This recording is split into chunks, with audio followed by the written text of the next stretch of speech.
a lot of Kashmiri Pandits had to leave the valley, leave Jammu and Kashmir, and they had to migrate elsewhere. आपके marksheet में जितने भी papers हैं, आपको उन सारे पेपर्स के मार्क्स यहाँ डालने हैं कंसोलिडेट करके। तो जैसे कि स्मॉल फैमिली शॉप में काम कर रहे हैं, बिना कॉन्ट्रैक्ट के फ्रीलांसिंग कर रहे हैं, डेली वेज वर्क में इन्वॉल्व हैं, तो अगर ऐसा किया है तो so after their MBA they are not looking for campus placements, they just want to go and start their own business. तो इस केस में आपका SOP, so the ZAT notification is out and you can apply to the college now, but you may have some questions like, what all information do I need to have before I proceed with my application? What all documents, what all details will the form ask? Well, here is a session that will demystify every single thing for you. So watch it carefully, keep a pen and paper handy so that when you come across a piece of information that you did not think you need, that you need, now you would at least be able to get that before you go on to apply for the ZAT. So first up, welcome to MBA Wala, and my name is Vikrant. I'm your personal coach for all things English communication and psychological aspects of preparation. Along with that, I of course pitch in with a lot more in order to make your life easy. So what happened was that on 9th of July, ZAT came up with a notification where they said that you can start applying to ZAT from 10th of July onwards. The last date is 5th of December. They also told us that the tentative date for the admit card download is 20th December. The exam, the most important thing, will be conducted on 4th of January 2026, and the results are expected somewhere around 3 weeks later. So these two asterisks tell you that these are tentative dates. So people who did apply on 10th of July, they are going to get an opportunity to have a couple of sessions where they'd be able to interact directly with the ZAT admission team plus the students there. But it's absolutely all right. Yeah, if there is any information that you require, we'd basically do our best to help you with that. For example, we are doing that right now as well. So let's see. So what do you do if you want to apply to ZAT? You go to their official website, which is zatonline.in. Once you go to this website, you'd come across a page like this. And on the right corner, you'll see this tab called Register. Click on this tab and a separate pop-up will appear here. So let's highlight this. So that's your step one. You enter your name, your email address, your mobile phone number. So mobile number, that's necessary, your state, your city, and then there'll be a CAPTCHA. You go ahead and fill the CAPTCHA correctly and click on register. Once you click on register, there'll be a pop-up that says that, hey, we have sent an email to the mail ID that you mentioned here, and then you're done. Close this page, go to your inbox of the mail ID that you'd submitted to that, and you'd find a link there. Now, when you click on that link, it will take you back to the website, but this time around, it will have these two tabs. They'd welcome you. Then they'd say that, okay, here are the two options. You can apply using these two. Now, which one of these two options is for you? So let's see. If you are an Indian citizen,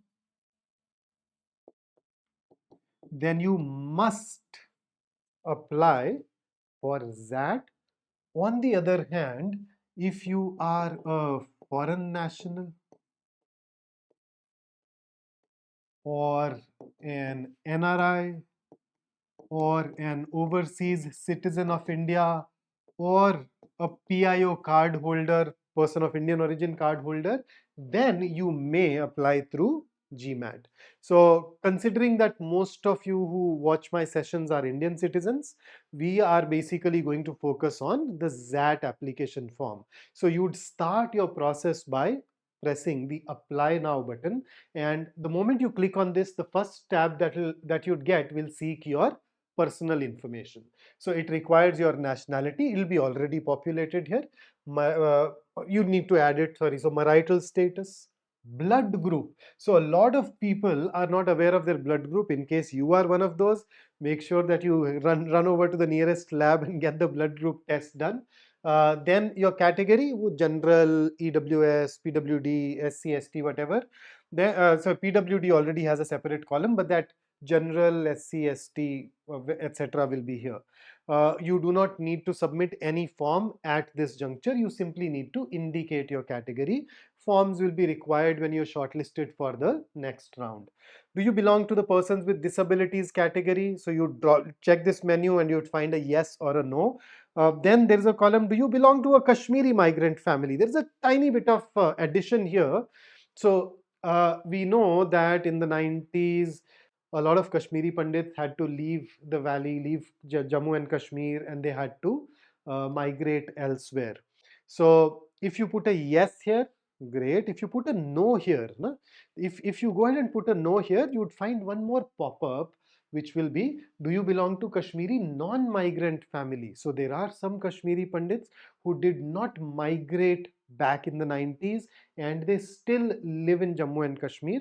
So there'd be an extra question asked you about that as well. So it's one of those scenarios that may apply to some of you. So that's basic personal details. Thereafter, there'll be a column asking you about parents or guardians details. This drop-down menu will have options like you both parents or you have a single parent, etc. So I'm just taking the most popular scenario where you have both the parents. Once you select that, it asks you about the details of your father and your mother.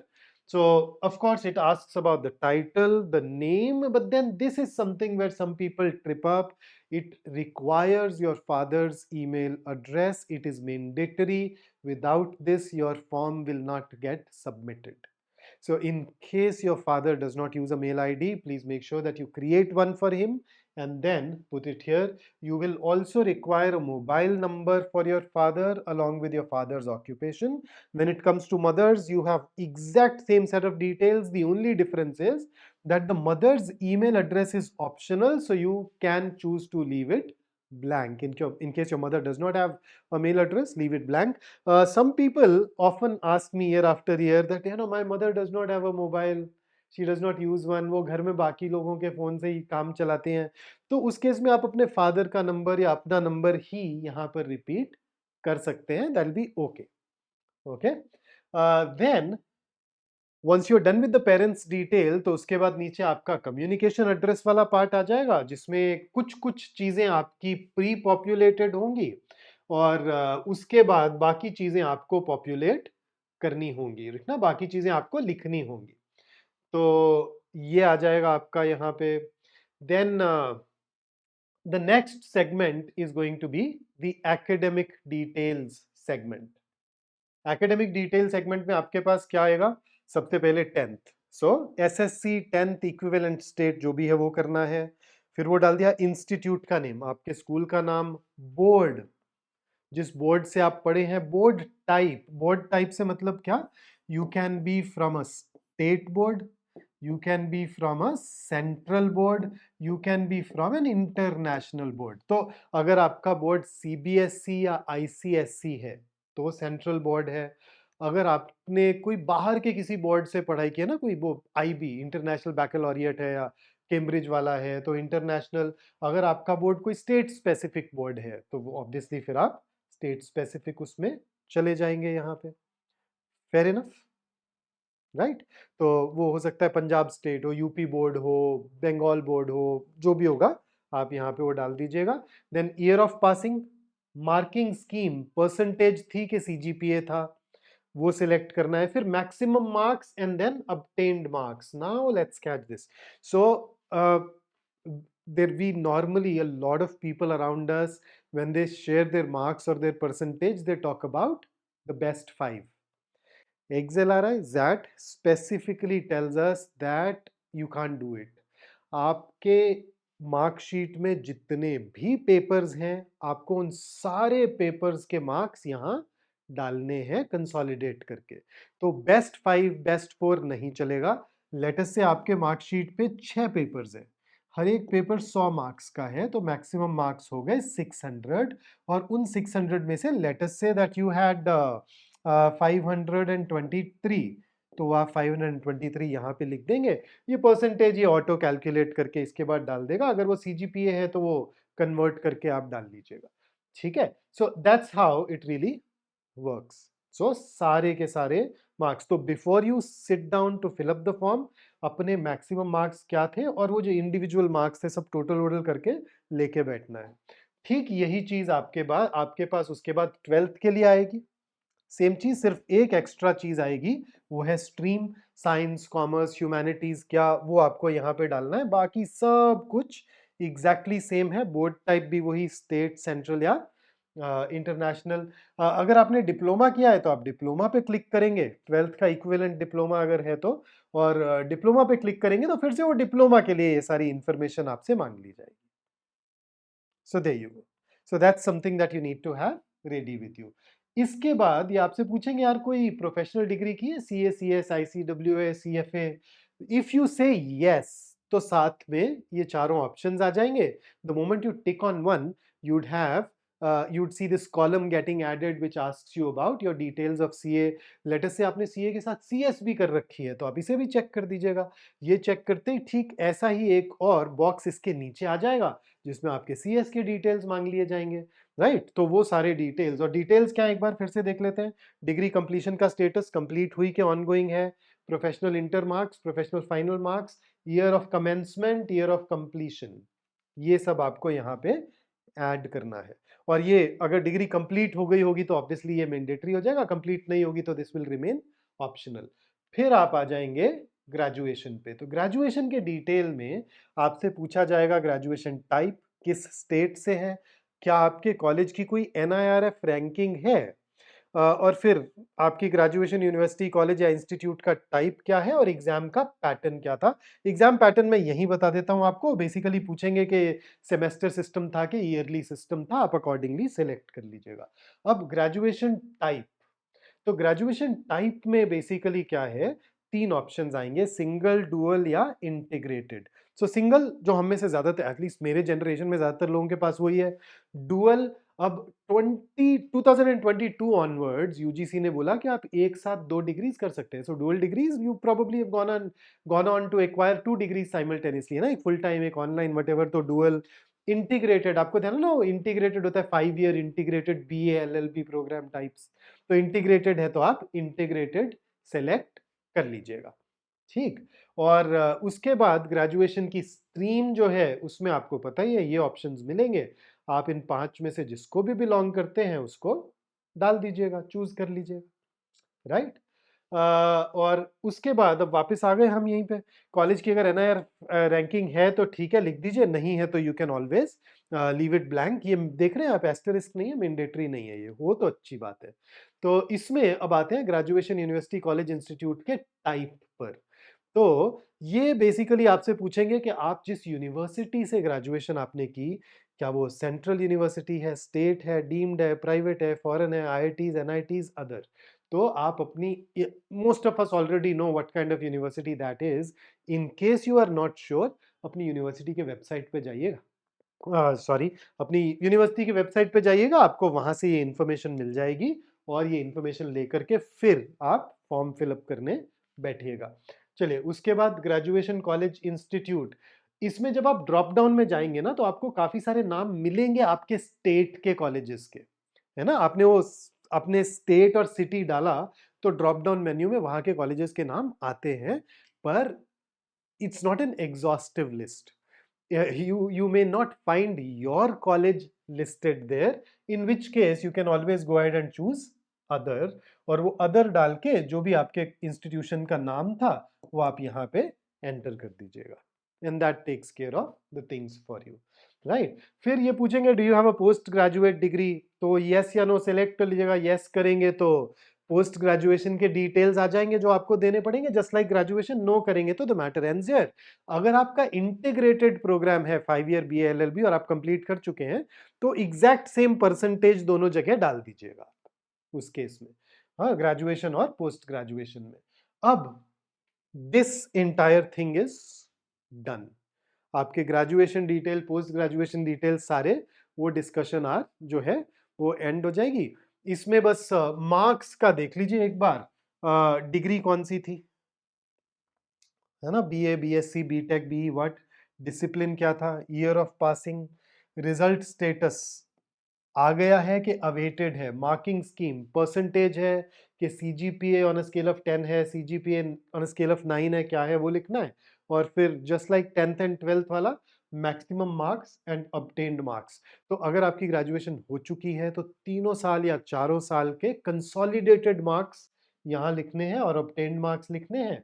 अगर नहीं हुई है तो last semester जहां तक के marks available हैं वो आप यहाँ पे डालेंगे।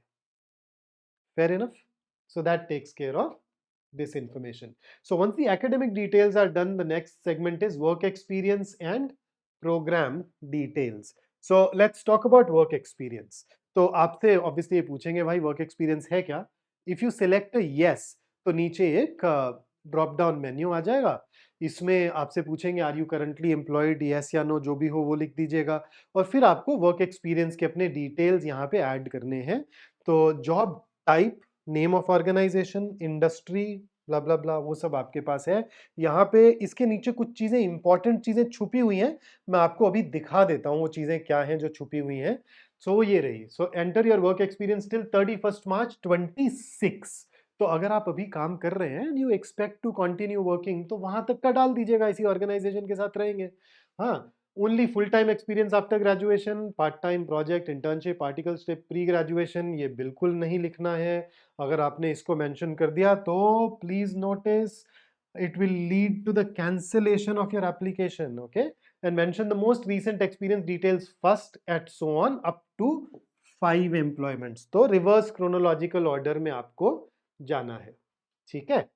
तो ये, तो यहाँ पे आप करंट वाला डाल देंगे। मान लीजिए उससे पहले भी आपने किसी के साथ काम किया तो ये प्लस पे क्लिक कीजिए, एक और आ जाएगा, फिर प्लस पे क्लिक कीजिए, एक और आ जाएगा। You can add up to 5 employers, right. और इसमें मैं शायद एक चीज मुझे लगता है मैंने डाली नहीं, मैंने आपको बताई नहीं, मैं बता देता हूँ। हाँ, ये वाली, ये जो जॉब टाइप है ना, वो जॉब टाइप में बेसिकली ये पूछेंगे कि स्ट्रक्चर्ड, अनस्ट्रक्चर्ड, कि ये वो स्ट्रक्चर्ड वाली है कि अनस्ट्रक्चर्ड वाली है, या कैसी है ना। तो मतलब structured sector, unstructured sector and self employed. तो स्ट्रक्चर्ड सेक्टर में ना वो आती हैं जो रजिस्टर्ड कंपनीज होती हैं, जिनमें आपको अपॉइंटमेंट लेटर मिलता है, सैलरी मिलती है, सैलरी स्लिप्स मिलते हैं। हाँ, सो इसमें आपके एमएनसीज आ गए, ज़्यादातर बड़े प्राइवेट कंपनीज आ गए, पीएसयूज आ गए, वो सब स्ट्रक्चर्ड सेक्टर हो गया। But then unfortunately, not all of us work with a structured sector. You could be part of a really small place which may not even be registered, right? तो जैसे कि small family shop में काम कर रहे हैं, बिना contract के फ्रीलांसिंग कर रहे हैं, डेली वेज वर्क में इन्वॉल्व हैं, तो अगर ऐसा किया है तो वो अनस्ट्रक्चर्ड वाले में डाल दीजिएगा। और अगर सेल्फ एम्प्लॉयड है तो सेल्फ एम्प्लॉयड डाल दीजिएगा, आप का खुद का बिजनेस है, प्रैक्टिस है, कंसल्टेंसी है, लेकिन इसमें आपके पास में वो होना चाहिए, एविडेंस ऑफ ऑपरेशन, है ना, कोई रजिस्ट्रेशन या उससे जुड़े डॉक्यूमेंट्स, तो वो होंगे तो आप उसको यहाँ पे डाल पाएंगे, ठीक। So that takes care of this. अब आते हैं, तो वर्क एक्सपीरियंस वाला हो गया। Now let's talk about programme details. तो प्रोग्राम डिटेल्स में आपसे पूछेगा do you want to apply for XL RI. If you say a yes, तो नीचे आपके 5 कोर्सेज आएंगे दैट यू कैन सेलेक्ट। तो अब देखिए, जैट में अप्लाई करने की फीस जो है वो है 2200 रुपीज, ठीक। तो this 2200 rupees, this allows you to sit for the XAT exam. अब उसमें अगर आप एक्सेल आरआई में किसी भी प्रोग्राम में अप्लाई करना चाहते हैं तो the moment you tick a box, that is going to add 200 rupees to the payments. So an extra 200 for each program. तो ये प्रोग्राम्स कौन कौन से हैं? Post graduate diploma in management, business management, ठीक। सो ये अगर आप जनरल एमबीए, मार्केटिंग, फाइनेंस वगैरह वाले साइड में जाना चाहते हैं तो आप इसे टिक करेंगे। Then PG diploma in management human resources management. तो ये अगर आप एचआर में पोस्ट ग्रेजुएशन करना चाहते हैं तो this is easily one of the best colleges for HR in the country, and both of these programmes are absolutely top notch. You must apply to these. ठीक। हाँ, बस एचआर में apply करते समय ये सोच लीजिएगा that you do need to have interest in HR. If you are not sure तो फिर इंटरव्यू में जाके आपको स्ट्रगल हो सकती है, तो वो चेक कर लीजिएगा। उसके बाद third is post graduate diploma in management general management. Now this is for working professionals. It is an 18-month program and you need to have at least 3 years of experience to apply to it, so not everybody may be eligible for it. Then you have a PGDM logistics and supply chain management। तो ये जो है ये once again जैसे ये HRM की specialisation है, ऐसे ही ये यहाँ पे logistics and supply chain management की स्पेशलाइजेशन है। So if you are interested in this, operation side में आप जाना चाहते हैं, तो आप डेफिनेटली इसमें अप्लाई कर सकते हैं। This is a relatively new programme, 2022 में ही शुरू हुआ था। बैच अच्छा कर रहा है। इनफैक्ट डुअल डिग्री दिया करते थे ये, अभी भी शायद दे रहे हों। So XLRI gives you a PGDM. They had a tie-up with the Rutgers Business School US, और वो एक MS और आपको इसके साथ में दिया करते थे। तो अगर वो अभी भी चल रहा है, that I'll just go ahead and we can update you on that। तो उस केस में एक एडिशनल रिक्वायरमेंट थी कि अगर आपके पास 3 साल की ग्रेजुएशन है तो आपकी कॉलेज या यूनिवर्सिटी जो है वो NAC के थ्रू ए कैटेगरी का होना चाहिए। So there was that requirement. On the other hand if it's a 4 year programme, ने इंजीनियरिंग की है IIT NIT कहीं और से, तो फिर वो रिक्वायरमेंट नहीं थी, क्योंकि वो यूएस में आपको पता है ना 4 ईयर ग्रेजुएशन वाला वो एक थोड़ा इशू आता है। And then finally PGDM in innovation entrepreneurship venture development. ये उन लोगों के लिए है जो प्राइमरीली एंटरप्रेन्योरशिप करना चाहते हैं। So after their MBA, they are not looking for campus placements. They just want to go and start their own business. तो इस केस में आपका SOP मांगा जाता है, जिसमें वो आपके एंटरप्रेन्योरशिप डिजायर दिखे। इनफैक्ट एक वीडियो भी मांगा जाता था 5 मिनट ड्यूरेशन का, where you go ahead and talk about your entrepreneurial, where you basically talk about a detailed business plan that you have in your mind about the segment that you want to get into। तो ये अब आप देख लीजिएगा, अगर आप eligible हैं या इंटरेस्टेड हैं तो आप इनमें अप्लाई कर सकते हैं, but every tick costs 200 rupees. The first two are basically no brainers, I think करना चाहिए अगर आप XLRI में अप्लाई कर रहे हैं तो। बाकी 3 में आप कॉल ले सकते हैं। तो ये हो गया। उसके बाद फिर टेस्ट सिटी डिटेल्स। सो ये जो एग्जाम है ये कुछ 109 शहरों में कंडक्ट किया जाएगा। So there are 109 cities where you'd have test centers। Actually cities में देखूं तो और भी ज्यादा हो जाएंगी, जैसे Delhi NCR is one category, तो हम यहीं 5-6 शहर तो हो गए। तो actually it's close to 115 cities। तो आपको अपनी 6 प्रेफरेंसेस इनको देनी है, right. So begin with the one that is nearest to you, और फिर ग्रेजुअली दूर दूर दूर दूर जाते जाओ। मेरे 1-2 दोस्त हैं जो जानबूझ के पहली तो अपने शहर की डालते हैं, उसके बाद की उन जगहों की डालना शुरू कर देते हैं जहां वो घूमना चाहते हैं। हाँ, तो अब I don't really subscribe to that ideology, it makes it inconvenient. तो अपने सिटी के प्रेफरेंसेस आपसे पूछे जाएंगे। उसके बाद यहाँ नीचे देख रहे हैं, अगर आपको शॉर्टलिस्ट कर लिया जाता है XLRI के प्रोग्राम्स के लिए, इंटरव्यू के लिए, तो फिर भी आपसे पूछेंगे कि यार आप किस शहर में अपना इंटरव्यू देना चाहेंगे। इंटरव्यू के लिए ऑफ कोर्स आपके पास 109 ऑप्शंस अवेलेबल नहीं है। इंटरव्यू के लिए the options are Bangalore, Delhi, Jamshedpur, Hyderabad, Mumbai. So these are the options that you typically get.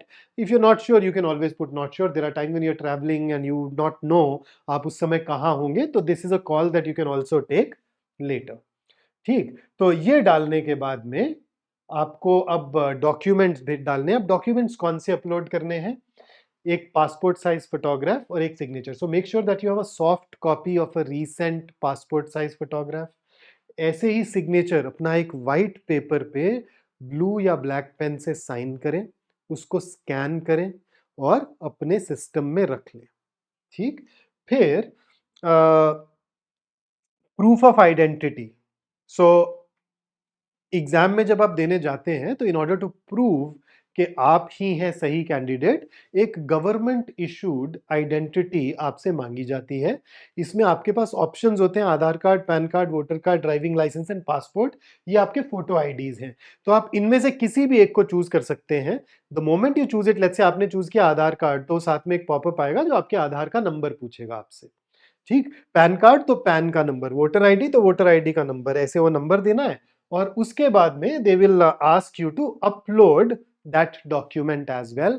अब इसमें जितने भी डॉक्यूमेंट्स हैं, तीन ही है ना, आपकी फोटो, आपका सिग्नेचर और इनमें से कोई एक। Please make sure that their size is less than this. तो इससे बड़ा साइज होगा तो आप इसे अपलोड नहीं कर पाएंगे। तो नॉर्मली 1 MB से नीचे के साइज की इमेज रख के क्वालिटी के इमेजेस रखें आप अपने पास।